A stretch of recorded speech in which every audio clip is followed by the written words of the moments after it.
Hello, everybody. Welcome. It's great to see you. I'm Martin Cross. This is Cross's Corner, and I've got a fantastic guest tonight, world champion rower Erin Reelick from the USA, currently studying at Oxford. Hi, Erin.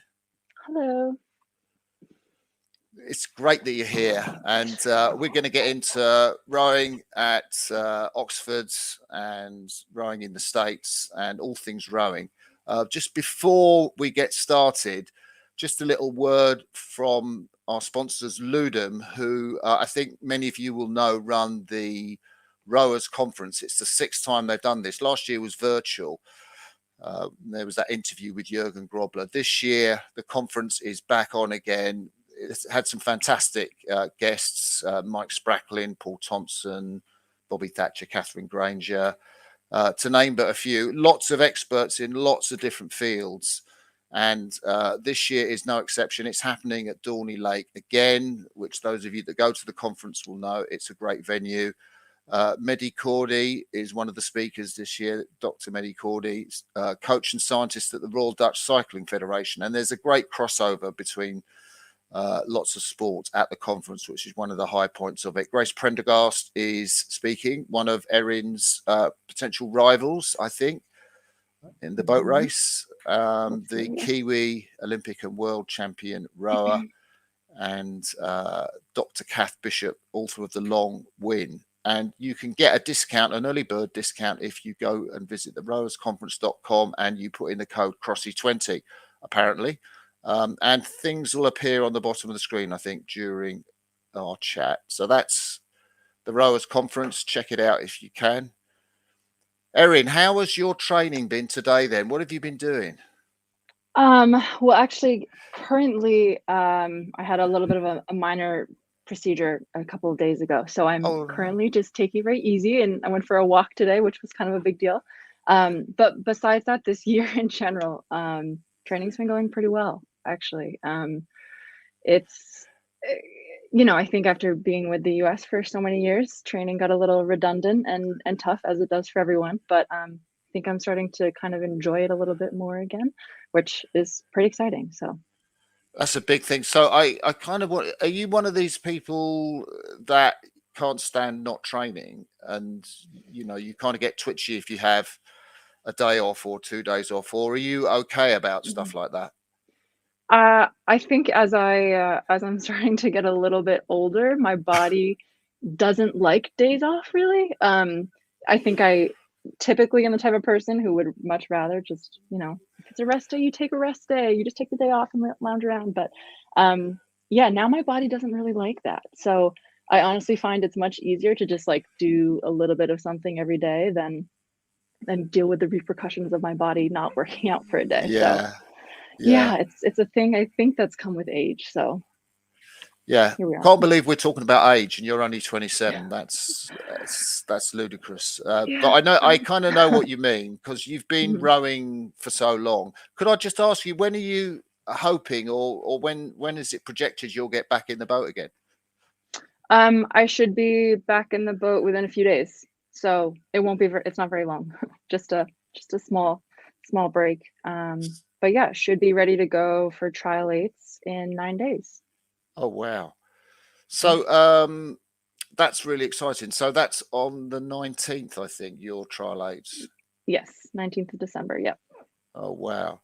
And I know you've been on the Tideway already. How often have you managed to get out down to the course at Putney? I think we've been down 3 times so far. One of them being for Fours Head, which it's quite an experience. I kind of didn't believe anyone when they were like rowing on the Thames is very, very different than rowing on any other body of water. And it's taken me getting down there a couple of times to realize how true that is. So I'm recognizing the value in being there and training there and getting a feel for how it is. But yeah, only 3 times so far. So yeah. And of course, Oxford University Women's Boat Club got their entries in for the Fours Head, but the men we did, yes. didn't seem to do that. I can't imagine how that happened. I also cannot. We were all a little shocked, but it is what it is, and I think they got some good training at home, I'm sure. So So just Yeah. talk us through your Force Head results, Erin. I saw that race. I saw I saw you race just at Barnes Bridge, which is one of the sort of first points along the course. But talk us through your row. Yeah, it was pretty exciting. Again, that was the third time being there.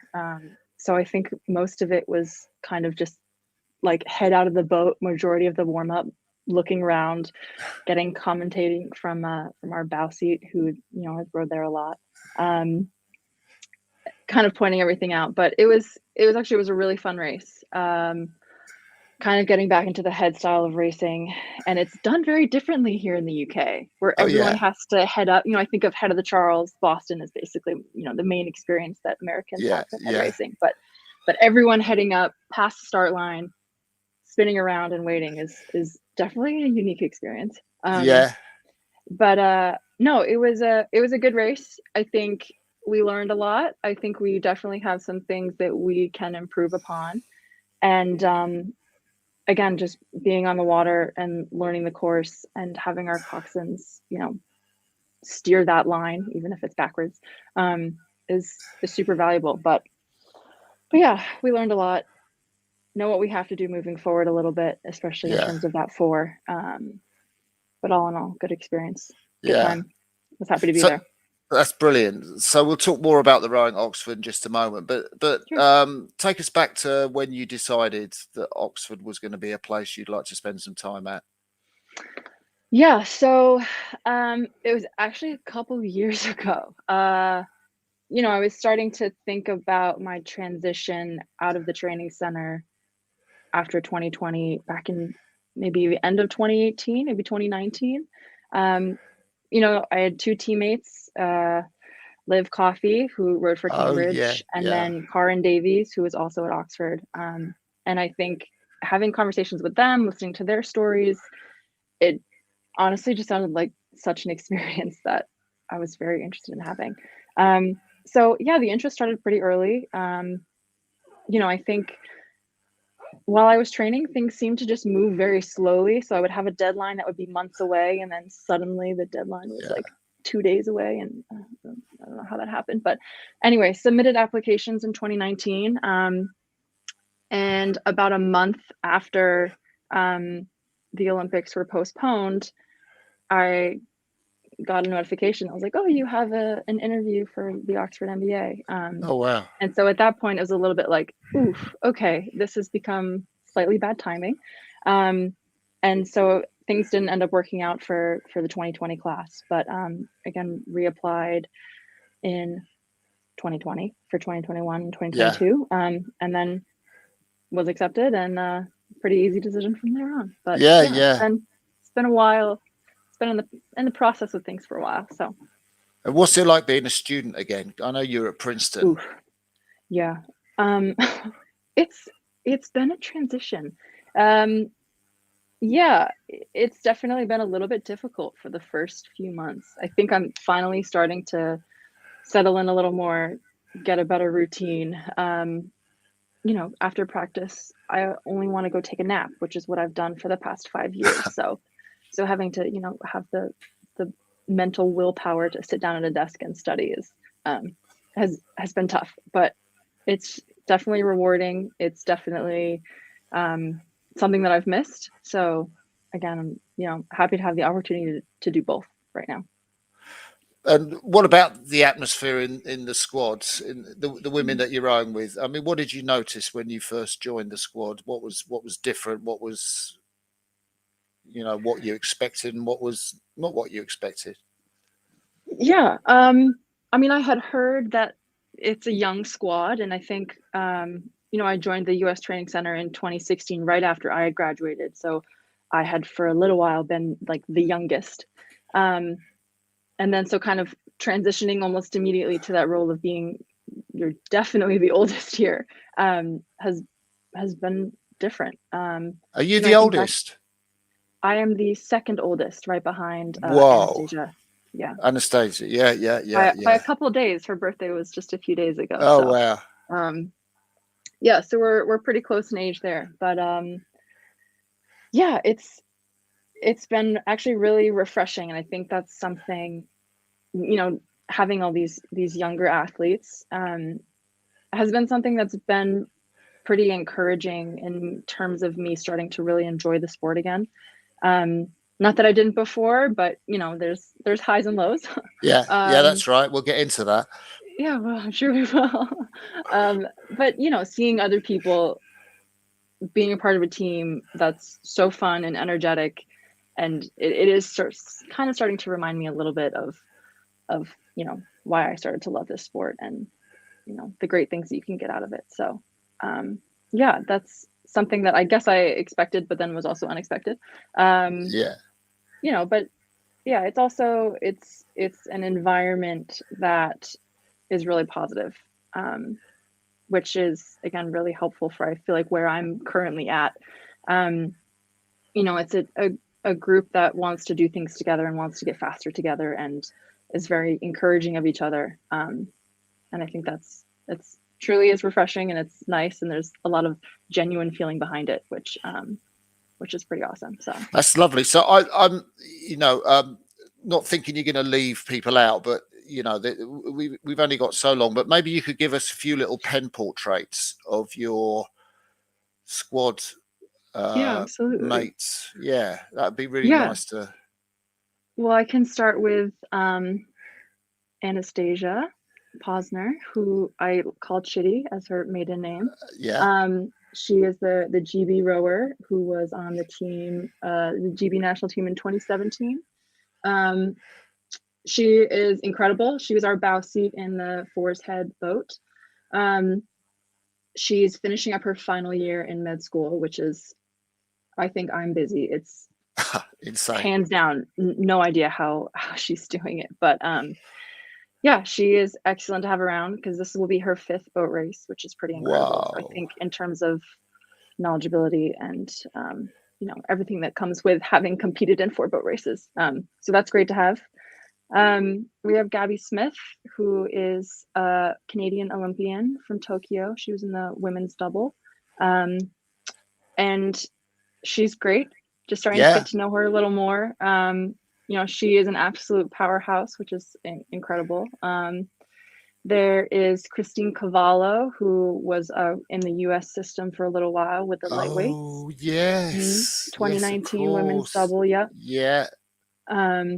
She is very fun to be around. She is just a ball of energy, which is awesome. Yeah.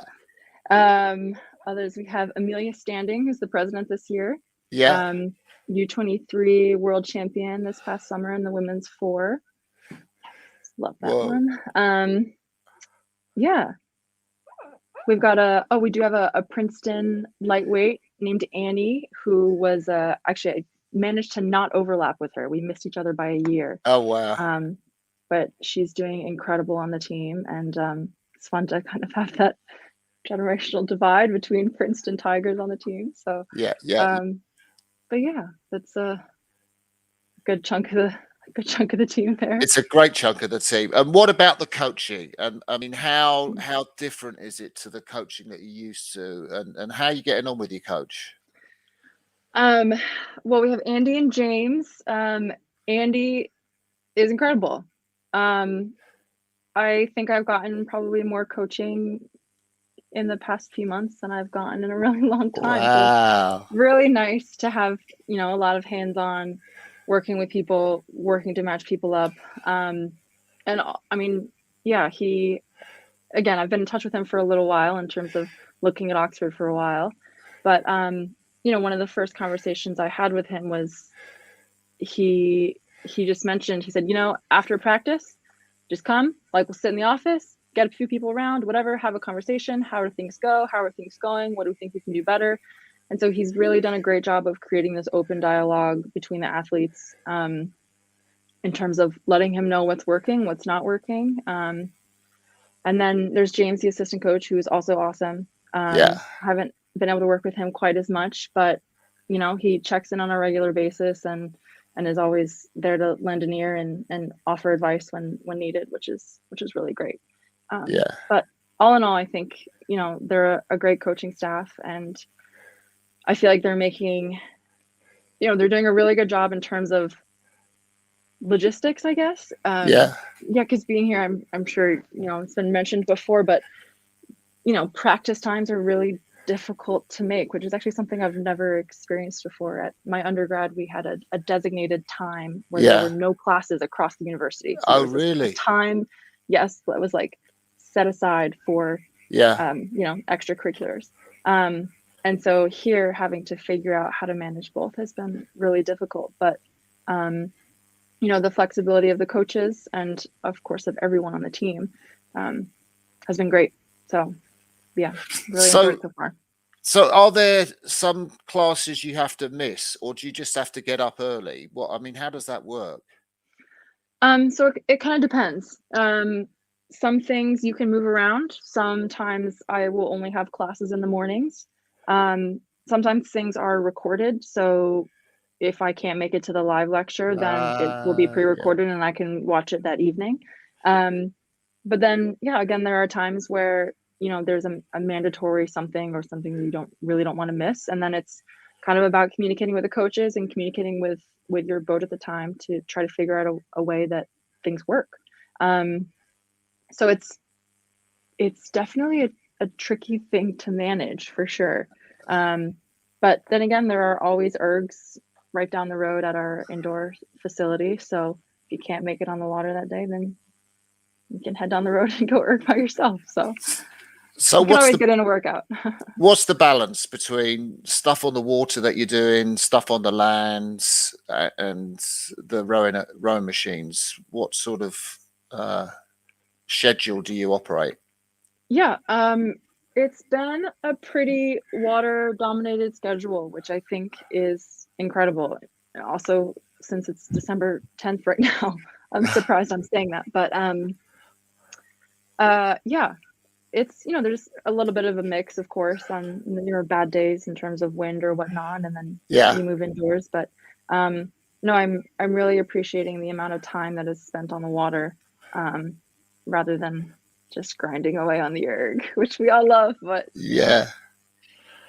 Do you do competitive ergs like often, or are you just given a split to pull and then just that's it? How competitive is the training that the women do?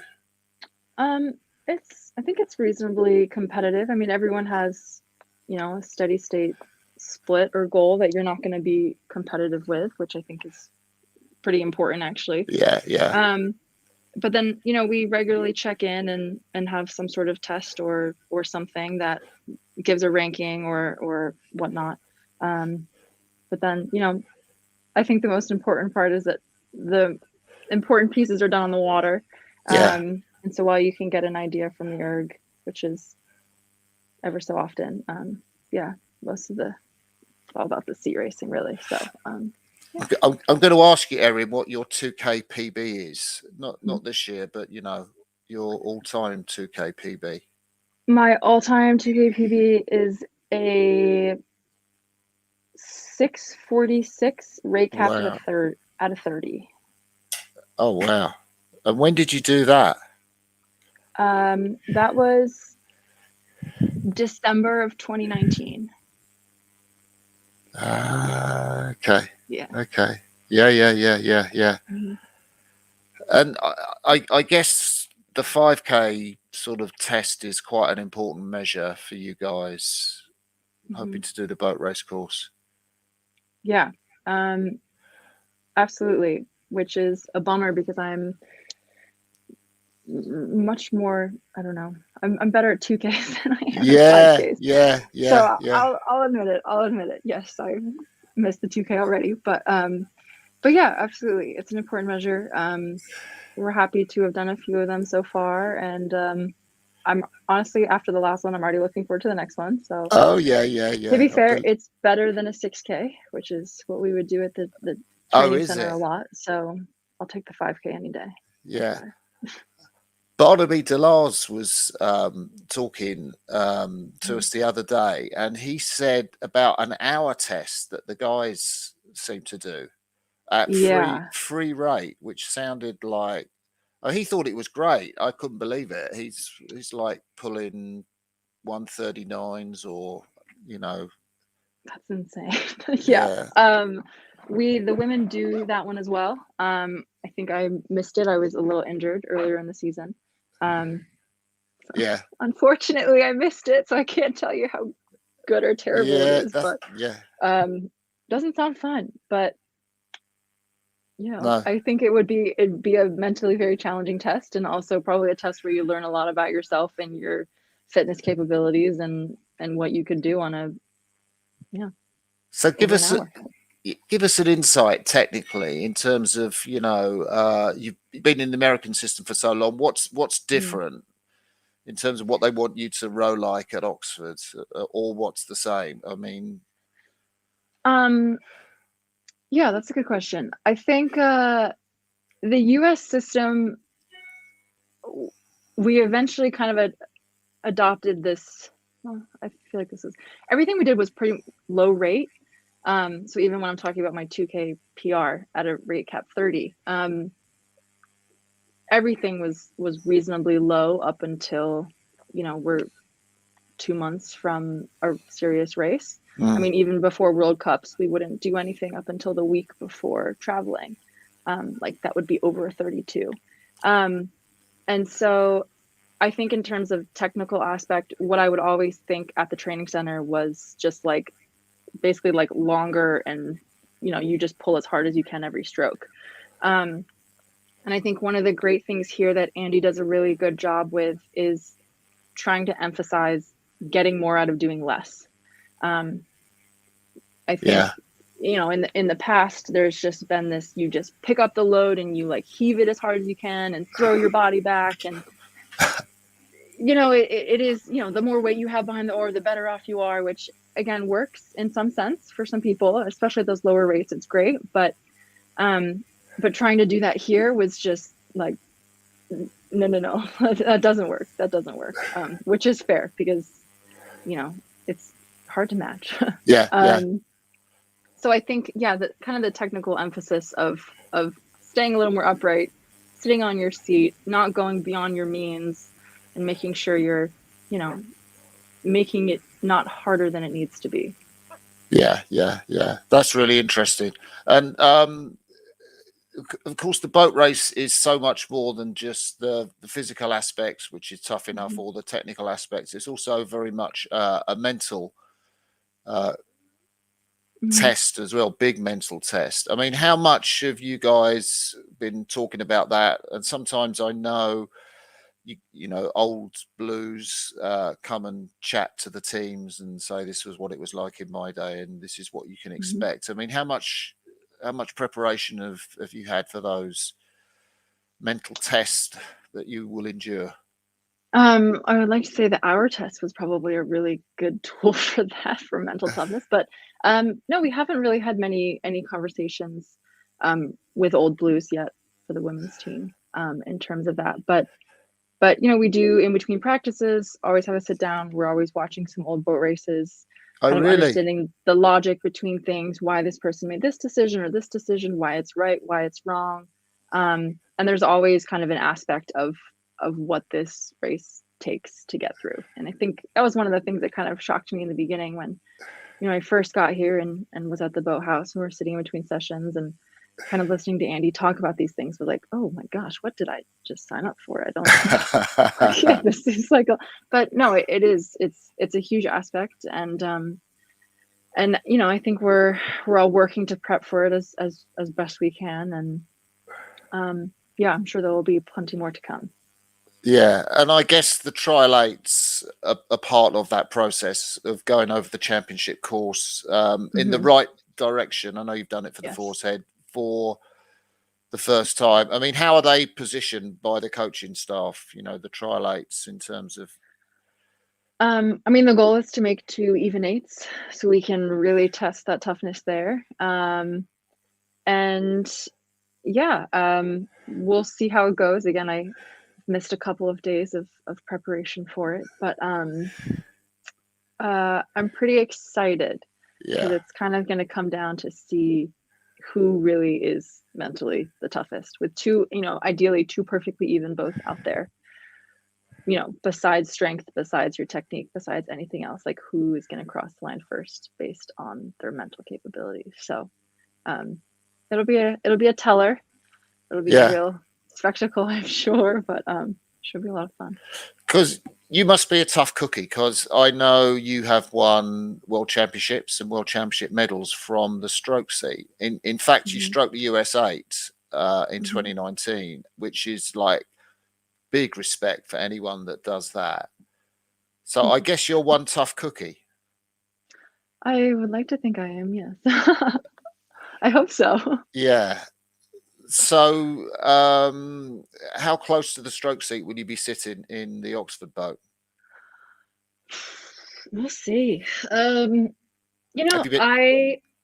would be happy, honestly, anywhere. I think number one goal is make the boat. Yeah. Second goal, I'd love to stroke it, but also if I'm more helpful in 7 or 6 or even 5, then that's great. I want to be wherever I can make the boat go the fastest, and I'm not too worried about which seat that is. If it was bow seat, I would love that, but I'll take anything, honestly. So it's not a great answer, but no. I think it's interesting, because I watched again a couple of your races in the Worlds, and I know you see quite a few stroke men and stroke women on bow side. On what is that? Is that starboard side? Starboard side, yeah. Yeah, I have to think about that. I always do too. But generally, it's quite something, if you're going to change the order of your crew to say, we want this woman in the stroke seat, so we're going to, and she rows on starboard or bow side. So basically, we're going to build the crew around her. So, talk us through some of the qualities that, your coaches or Tom Tahar or Laurel Corhote saw in you to make them do that. That's a good question. I think I was pretty consistent throughout, I'll say the first 3, pretty much 4 years at the training center. I was never the fastest on the erg or the biggest or the strongest, but I like to think that it was kind of my head that got me through majority of it and actually put me in those positions. I spent majority of my time there sitting in bow seat of pairs. Actually, I didn't stroke things a lot during the year, which is a tactic, I think. But yeah, I think kind of I don't want to say my ferocity, but I think you can say that. Yeah, I think when I get to that point and I've decided I'm gonna do something, and my head is in it, and I'm ready to go, then I'm gonna do it, and I want to win it. So I think there is kind of an intensity to my training, or there was, at least for a little while there. And I think that was something that was illustrated pretty clearly, which I assume is why they put me there. But I think I was the consistency thing too, right? Is majority of pair races for the first few years, I was always, in the top group. And I think anytime you're out in the water, I would just try to make sure that my boat was either even or ahead. And at some point, I think those are things that are noticed. So was it just that Tom Tahar or someone said, right, Erin, presumably because you're on first name terms with your coaches, I'm guessing he doesn't say Reelick, you're in the stroke seat, but he'd say, right, Erin, you're going to sit in the stroke seat. You don't sort of say, why me, or anything like that. You don't. No. Actually, it was kind of funny. So I was in the 4 in 2017 and we came 4th. And then in 2018, we were seat racing for the 4. The 8 had been selected. And I was sea raced. It was a really hot day. I was just having a bad day, but also I was sea raced against a girl who's very talented, Erin Boxberger. Oh yeah. And I lost to her in the 2 seat, I think. And I went and talked to Tom after that, and I was very upset because I just lost my C race, and I was like, that was my chance to make the World Championship 4. And he said, yeah, that was it. That was your shot. And I was like, well, what about stroke seat? And he said, well, you're not really a stroke seat. And I said, okay, but can I have a shot? Can I try? Oh, wow. And so then the next day I ended up being C raced into stroke seat and won. And then the rest happened in 2018, and we ended up winning the World Championship. So I think there was kind of a point where the coaches saw something, but I think it also took me advocating for myself, and having the courage to be like, I can do this. This is where I should be and where I want to be. Let me show you how I can do it. So that I think that was kind of a turning point for me, and part of my career too was just me advocating for myself. So that's quite an assertive thing to do. Yeah, a little bit. Yeah, that's pretty cool. So 2018 World Champion. I watched that race again. You led. You were pretty much in front from about 150, 200 meters. Yep. It looked like an awesome 4. And not only that, but you beat the Australians who won the World Championship the year before. Yeah. And had won every World Cup before that too. Yeah. Oh, didn't think of that. So tell me about your memories of that race and that championships. I remember getting there and thinking, we are so unprepared for this. We are not ready for this. And I think that was something that in a way benefited us. Yeah. We got to the start line in the heat and we were like, oh my God, like this is about to happen, and this is just going to happen to us unless we don't figure it out and just go. And it worked. And I think it worked because of the awesome people in that boat and everyone's willingness to just say, okay, this is what we're going to do. This is how we have to do it. We have to do it now. And we haven't practiced it enough, and we don't necessarily feel confident in it, but here we are, and we're going to do it. So that was my first memory of rocking up there being like, okay, here we go. But then, I also, pretty vividly remember coming into the last maybe 400 meters. It was like 400 meters to like 250, which is where I feel like right after that was like, I don't remember anything else. But I remember being ahead of the Australians at that point. And I remember watching them moving back and being like, we can do this. We can do this. And I think it's that feeling of finally, recognizing that you can achieve what you set out to achieve and be the best in this sense that's like the feeling that I will search for the rest of my life. Wow. It was a pretty incredible time. And I wish I remembered the last 250 of the race, but it all worked out okay. So well, you were down in the boat when you crossed the line at the finish. You were like kind of out of it. Yeah. Yeah, a little bit. Yeah, so but how was it being world champion? I know that sounds a bit of a stupid question, but there aren't many athletes that get to stand on the top of the podium in an Olympic class event and say, I'm world champion. What did that do for you and your psyche, and how easily do you wear that tag? To be honest, not that easily. I think as rowers, a lot of rowers that I've interacted with, at least, when you're trying to make the transition out into the real world, I kind of look at it as like a, what does this mean to anybody else? And I think being here has sort of started to change my perspective of it a little bit. Like it is an impressive feat and it is an impressive achievement. And I think that I'm the type of person who will always kind of just look one step ahead. So it was incredible in the moment, and like what an experience. And I'm so proud of what we did. But at the same time, a week later it was like, okay, what's next? Like, let's move on. Ooh, where are we going? What are we doing? And I think yeah, I still am working, you know, when I'm telling people here, especially, you know, meeting a lot of people in my class who don't necessarily have the experience of rowing or what it is, but having that title and honestly seeing people's reactions to it is kind of making it, I don't want to say a little more cool, but helping me recognize that it was really an achievement and an impressive one, and perhaps I don't always act like it is. It's interesting. Yeah, it makes a huge amount of sense, and particularly you being in the US squad, where you know there was a time where kind of gold medals were almost expected, and therefore, you know, perhaps it was seen as sort of normal.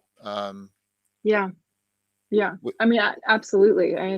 I think, you know, I still even remember in 2017 when, you know, the record of the women's 8 was broken and the 4 performed the same, and it was, for again a little while, kind of devastating. It was like, what have we done? We've, you know, this incredible legacy that these women have left us, we've kind of destroyed it. But yeah, again, it definitely is something that I think the mentality of needs to change a little bit in the women's squad, because it is, you know, there are a lot of really impressive athletes who achieve a lot of really great things, and and at times it is just sort of glazed over to look at what's next and what's bigger and what's better, and it's never enough. So in 2019 you made the top boat and you made the stroke seat in that boat. So how tough was that? What did you have to do to make that boat? I pulled a fast 2x6K. Fast for me, not fast for anybody else, just fast for me. And then I placed well at the NSRs that year. I came second with Felice Mueller. Oh yeah. At the national selection regatta in the pairs. And so I think a combination, well, yeah, the NSRs happened first, and then my erg was still too slow, so it was like, no. But then eventually, within like, I don't know, a couple months, my ergs caught up with me, and yeah, then I was absolutely just as shocked as I should ever be for being placed in that seat. But yeah, I think it was pretty much my erg. Yeah. Oh wow. That's the other thing. I mean, one gets the sense, not knowing, but you know, I've talked to a few women who have been through the Tom Tahar's program, that it's pretty much of a grinder. I mean, you know, the intensity of it. I know it's not at high rate, but the amount of work, the amount of competition daily that you face. Yeah, I was kind of expecting you talk about that a little bit, and then you kind of said, well, it was my erg, or I did the NSR, but you know, you had to do a whole pile of work. I mean, yeah, could you absolutely. what as you look back on it now, what's your impressions of that type of training system? I don't think it was, I can say it was not the best training plan for me. I don't think it fit my body, you know, my fitness type. With that being said, I did get a lot fitter and a lot stronger. I also was a lot heavier and a lot bigger than I am now, and obviously that helps. That moves sometimes. But it was pretty tough. And I think I hesitate to say this because, you know, it's everyone there does it. Everyone does it without a complaint. You know, you have your day to day. Oh, I'm tired, I'm sore, or whatnot. Yeah. But all the women there do it, and it's, if you can't do it, then you don't go there and you don't participate and you're not a part of it. Yeah, so I think it was definitely tough, and it was a little more fun the first few years when, you know, it's all new and exciting, and oh my gosh, I got named to a boat. Like, I didn't even think I would ever be invited to the US Training Center in the first place. So hanging out with all my friends on a daily basis, all my friends from U23s who were there.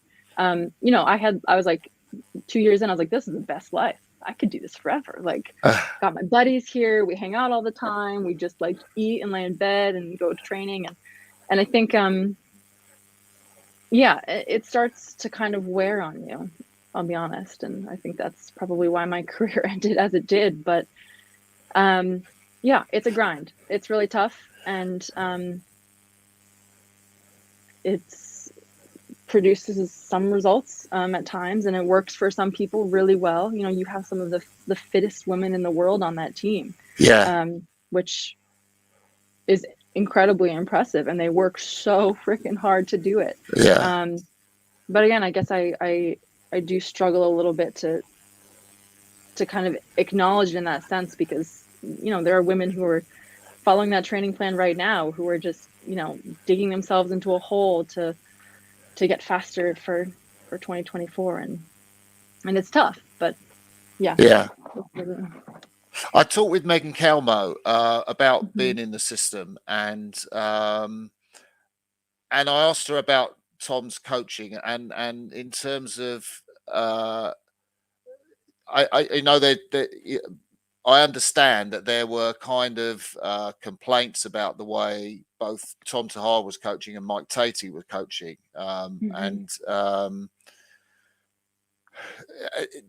guess that's seen in a broader background against coaches have to be more agile and coach differently now. Could you see what lay behind any of those complaints against Tom in terms of the system? Was that something you experienced at all? That's a hard one to comment on. Well, if it is, we don't have to go there. No, oh my gosh, no, I'll try.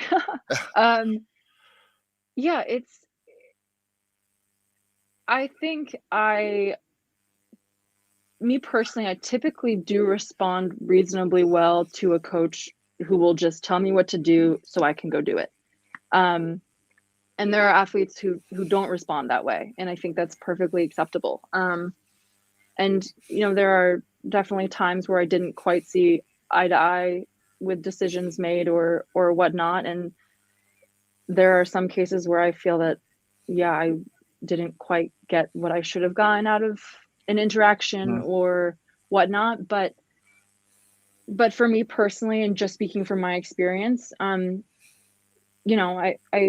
think for the most part, with my personal experiences, Tom handled things reasonably well. And not to discredit anyone else's thoughts, but I think I had a reasonably successful career, and seemingly got along pretty well with Tom, and I think we had a pretty decent relationship. So while I understand where and how people saw those things, I didn't feel like I was personally really affected by those things. So 2019, you were in the US 8, and obviously, I think the crew was going into that as world champions, I think, from 2018. What was it like to be in that crew in terms of, being world champions? Were you the one change in the crew? Is that right? I was the one change in the crew. Yes. One change. God, I thought I heard never want to be that person. No. I found it fascinating what you were saying about not doing training at pace, because I was having this conversation yesterday with Chris Korzanowski about you need to train at rate, and you need to practice the kind of things you're going to be doing in the regatta.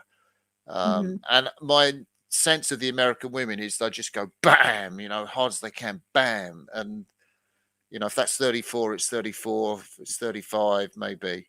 So what was it like? Well, I have to say, when I was named to that boat, it was like a dream come true. I was on cloud 9. I was like, how am I here? How is this happening? Somebody pinch me. I had like the best summer. That was training with that boat. We had some awesome pieces. I was living with the coxswain, Caitlin Gregan, at the time, and it was just, we had so much fun, like in the boat and out of the boat. obviously there was really hard training involved, which I won't skip over. I'll say that as well. But I honestly was having the time of my life. And then we got to the World Championships, and our heat went really, really well.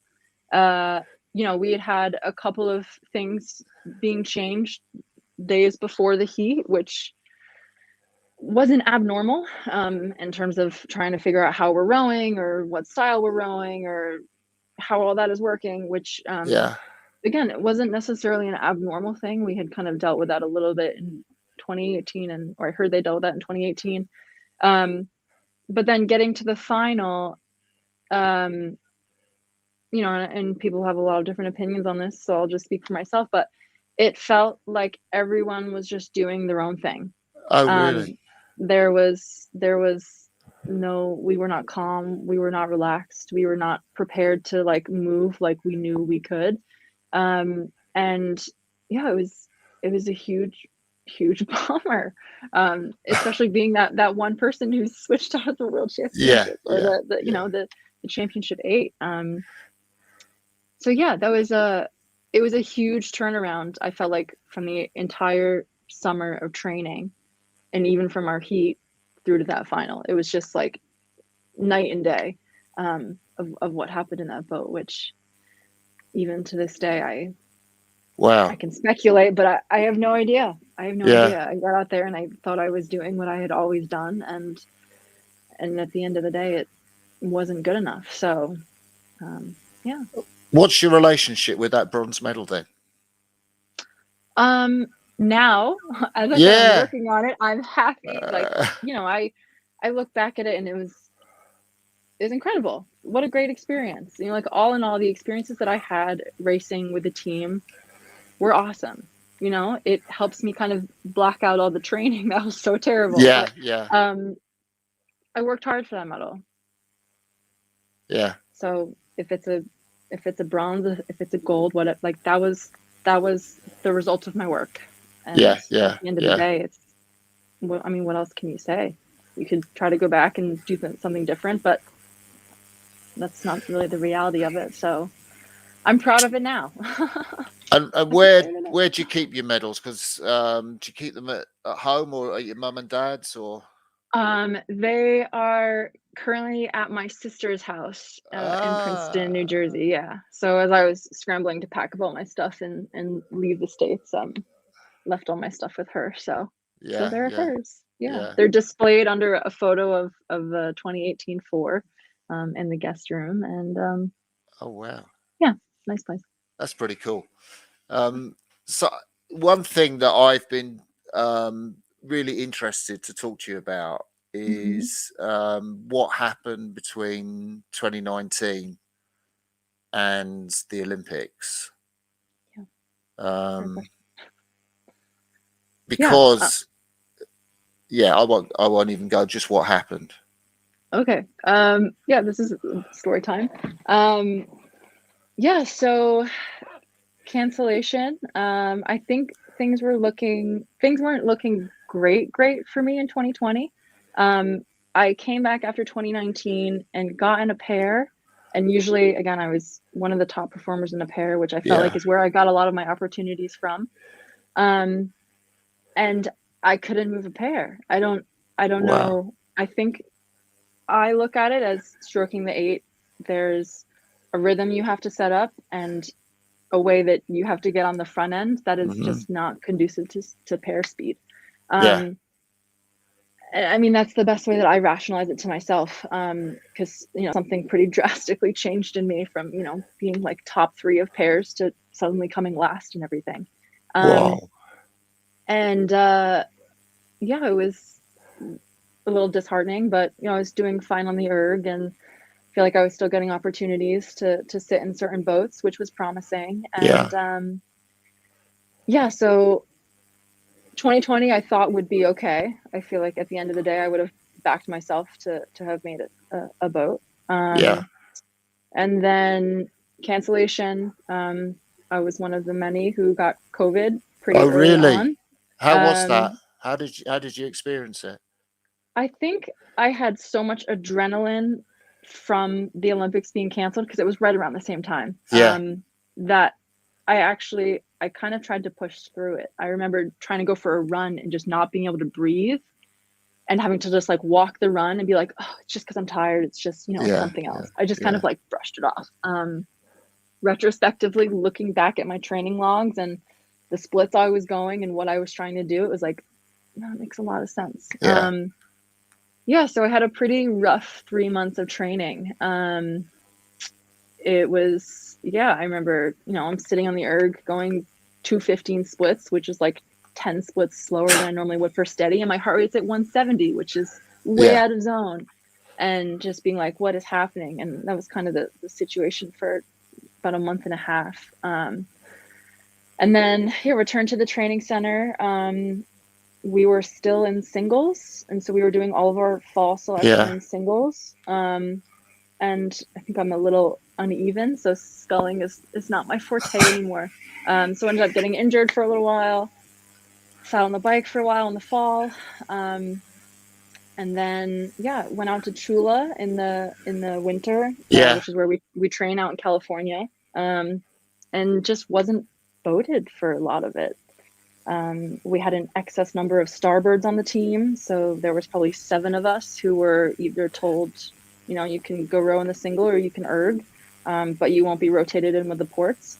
And it was all based off of the speed orders in the fall from single rowing. And so it was me. It was, you had Karin Davies in that group too. You had my sister Kelsey Reelick, who's an incredible pair rower. Vicky Opez, incredible like world record holder, was just sitting at the bottom of the group because she'd also suffered an injury in the fall. And I think at that point, things were already looking pretty bleak, and it was pretty hard to emotionally and mentally get behind what I was doing.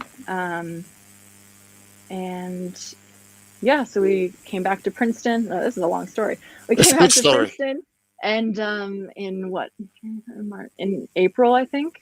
I had finally gotten back into some boats. I was in a couple of pairs that I thought I had produced some decent results in. My ergs were slowly coming back. And then there was one day where I got removed from a boat and someone else was put in, and that was kind of just the straw that just broke the camel's back for me. And I was like, okay, I can't do this anymore. Wow. So really? Then it was probably March. So end of March, Olympic selection camp invites went out, and I was invited. And then in early April, I had a conversation with the coaches, and it was just like, I can't do this anymore. It was definitely a tough time, but there were a lot of things that led up to that. And, it wasn't a split decision. It wasn't something that suddenly I was like, oh, I have to leave. I have to be done with this. But, over time I was just, exhausted as everyone was, but pretty unhappy with it too. So at that point it was just kind of like, okay, I don't think I want this anymore, which is, I think, what really made me make that decision was looking at the goal that I've had for so long, right? Olympics, and being like, I don't know if I can honestly get myself through these next few months. And so I think once I kind of came to terms with that, it was like, okay, I can probably sit on the erg by myself for the next few months and then get a sea race into the 4, and, maybe it would work, maybe it wouldn't, but can I sit on the erg by myself for the next few months and do that? And it was, for me, I couldn't. So then I walked away. That's a brave decision. Yeah. Thank you. Yeah. To this day, I still back my decision. I thought that kind of around Olympic time, it would be pretty tough. But I think I know I made the right decision for me. And was that mainly you, or what sort of friends or family were you seeking advice from? Pretty much anyone and everyone who would talk to me. There's a lot of people involved in that decision. And when I say a lot of people involved, it was, the number of phone calls I would make, upset about something or one thing or another for months and months and months, and honestly, probably a year leading up to it, was it was pretty enormous. There was a big circle of support there. That was, I mean, they were incredible. It was great because I think I made the right decision at the end of the day. But yeah, I talked it through with a lot of people. Yeah. And a lot of rowers who had come close, the same thing, like having the opportunity to simply having the opportunity to compete for a spot there is incredible. And to walk away from that opportunity is something that a lot of people I think would look at and be like, well, that was so stupid. But at the end of the day, I feel like when the end goal for, when you can't justify it to yourself, it doesn't necessarily seem worth it. So yeah. How did you feel when you walked away? What was going through your mind or your emotions? It was tough so I had a couple conversations. Well, I had 2 conversations with the coaches. The first one was me just expressing how upset I was and the issues that I was having. And then I took some time, and then I went back, and basically the first time I think I was just so emotional and so overwhelmed that I couldn't say what I wanted to say. I feel like when you're also speaking to a person in an authoritative role, it's always hard to kind of like get yourself together and then express what you want to express. So I think the second time was good for me, just being able to kind of express what I needed to express and say, this is the reason I've been struggling for a while, and there's not a lot of help, and not necessarily like just emotionally, but not even mentally, but on the water with my ergs and everything, and it's just you're just kind of left there. So, but I think being able to express that and kind of not necessarily have a conversation about it, but be able to tell your truth was really helpful for me. In that kind of final decision.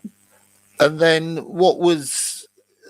how were you watching the Olympics, or did you watch them? I initially was not interested in watching it. I was at home with my parents at the time. But then my mom had it pulled up on her phone, and she was kind of like, you should come watch this. So I went and watched it, and yeah, it was not sad. I wasn't sad for myself watching it, but it was definitely an emotional thing to watch. I still didn't feel that I had made the wrong decision, but I think kind of seeing the outcome of it was a little upsetting. Just to change the mood a little bit now, because I kind of want to. It's fantastic. You tell a brilliant story, Erin. Thank you. And I kind of want to get into the whole American performance at the Olympics, but there are some questions here. A couple of questions. First of all, Megan Wheeler wants to know some of your favorite teammates over the years. Oh, that's a great question. I mean, I have my best friends who I started rowing with at Princeton. Megan Wheeler is one of them. She's incredible. She's working on her MBA at Darden right now. But she also joined me at the national team, so we've been friends for a very, very long time. But I've had a couple of other incredible teammates. I got to row with my sister at Princeton, and also she joined the national team as well. So I've been rowing with her for a few years, Kelsey Reelick. Molly Bruggerman, honestly, my go-to pair partner at all times, even when she wouldn't select me. Most incredible boat mover. There's a lot of incredible people. I think Megan Wheeler just really wanted that shout out. So great job. That's excellent. There's this, it's kind of a long question from 2108. Which kind of goes back to something we were talking about before. We might have passed it. So I guess in terms of, and then he says, could you have a program that simultaneously caters to individual needs while building a cohesive, fast selection pool boat? So I guess that's a fair question. Yeah. What do you think? It's really difficult, and I don't know if I want to go one way or the other. And I hope I've come across as understanding. I understand why Tom structures his program the way he has, and again, it works for some people. And even in the beginning, as being one of the smaller athletes, I was injured a lot. I wasn't ever allowed to go back on the water until I had completed the erg tests or completed all the volume from that week. So couldn't participate in the Saturday pieces unless you had caught up on the erging.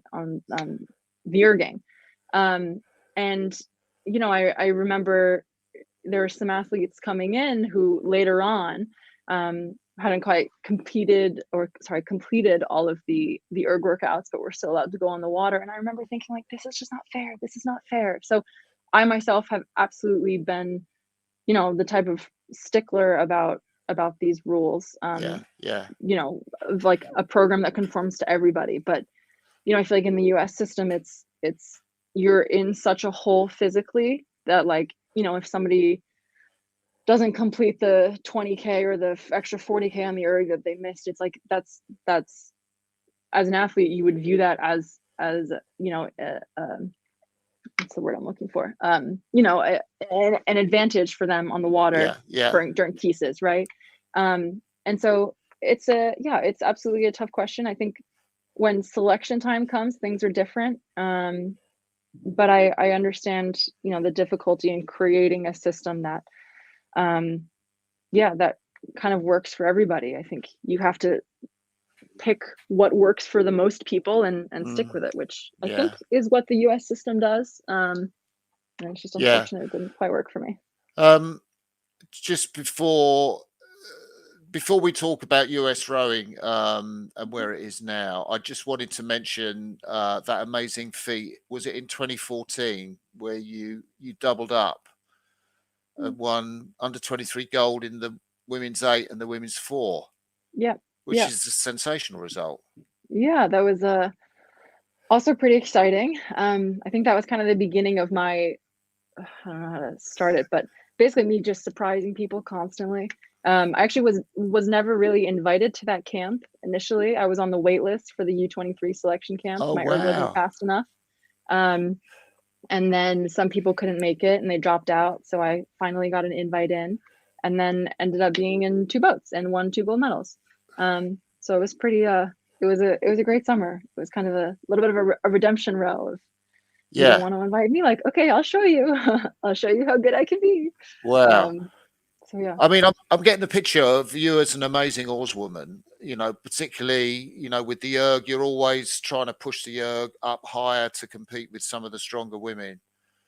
But, you're in there making small boats go well, and you're getting in the top boats. I mean, that must make an interesting study. Yeah. How you managed it. Yeah, I think, I guess I can say I'll have to attribute some of my success and some of my opportunities at the training center to Megan Calmo. Oh, wow. She, whenever Calmo was out or injured, I was always somehow at the bottom and was like the Calmo spare.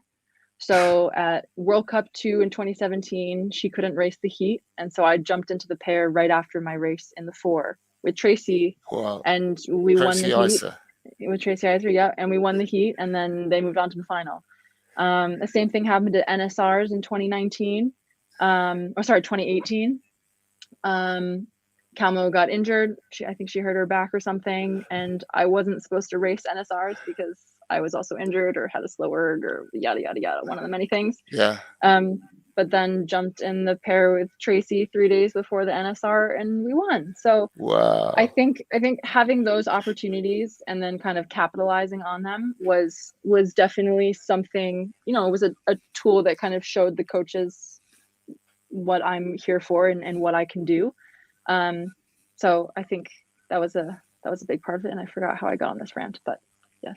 I was just complimenting you on being this amazing oarswoman who, got into boats where maybe if you looked at your performance parameters, you might have thought that was going to be a challenge.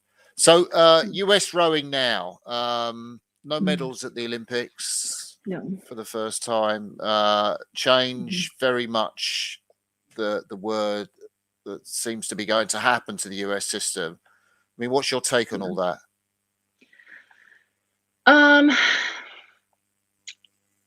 trying not to think about it for a long time, to be honest. I've been so excited to be free of the world, of the US rowing world, but no, I still get a lot of updates. So my sister is still there, still training, and she's been doing a great job. And so I kind of get the updates through her. I think it's a really tough place for the athletes to be in. And kind of that's who I feel for the most in this situation is there always kind of seems to be a lack of athlete focus in these situations. And so you have some women who are back training at the training center, some women who are not, some women who are trying to train elsewhere because that may be what's happening soon. But just this lack of clarity, and kind of, I guess, I don't want to say lack of focus. The focus is always there, but I know it's a pretty small group, and they're all working hard, but it's a tough place to be in. I think disbanding the training center would be a pretty bad idea. You know, in terms of the environment, and while the competitiveness is too much at times, it is helpful and it is useful to have a group of women who understand and are doing the same thing that you're doing. And then at times also are given the resources to solely do that. I think, you know, spreading it out, there would, you know, be difficulty in trying to make that your number one priority or keep that your number one priority.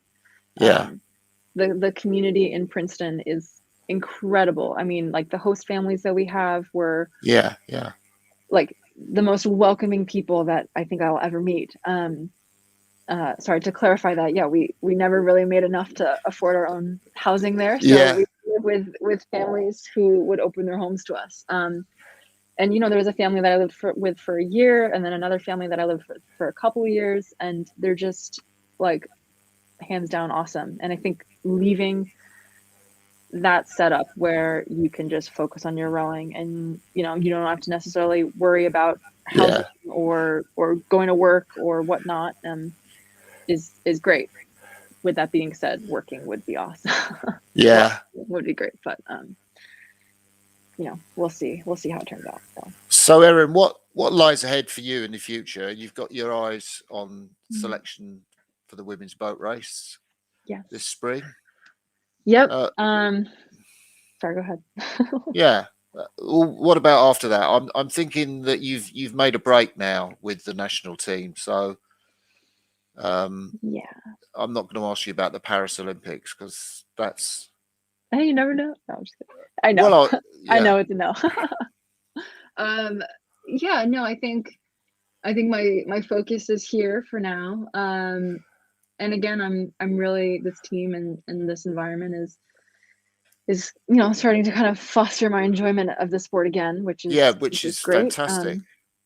And I think beyond that, I'm not 100% what the future holds. You know, I'm hoping to stay abroad somewhere and maybe continue rowing a little bit, but I don't think to the same intensity that I have in the past. With that being said, I have had conversations with my sister, and if she ever decides to drop out of the training center and needs a pair partner last minute, then I'm there. Whoa, okay. But yeah, so, you know, it's still open. We'll see. Competitive rowing is iffy beyond the boat race, I think, but you never know. So Henley. Oh yes, Henley's there. I would love to attend Henley. Yes. And I was going to say, I saw something about New Zealand in your bio. Is that right? Mm-hmm. So I'm a New Zealand citizen. I have dual citizenship. Oh, you're kidding. What about a pair with Grace Prendergast? Oh no, it's the wrong side. True. I'll switch for her. For her. Please. Yeah, that was my dad's a Kiwi. I spent 10 years growing up in New Zealand from age 3 to 13. Yeah, initially when I was graduating my undergrad and trying to figure out what to do next, I was like, I wonder if the New Zealand national team would take me. I talked to someone and got it all written out what I would, what I would have to do to get in, and I don't think they would ever take me, but yeah, it was a dream. Oh wow. So, yeah. Well, I have to say, we're over an hour and 10 minutes now, Erin. It could still carry on because you're an amazing lady to talk to. Really been brilliant. But I wish you the best of luck for the Trial 8s and your selection, and the best of luck for OUWBC as well. We'll end the live part of this interview now. So bye, everybody. Thanks for watching. You. See you. Bye.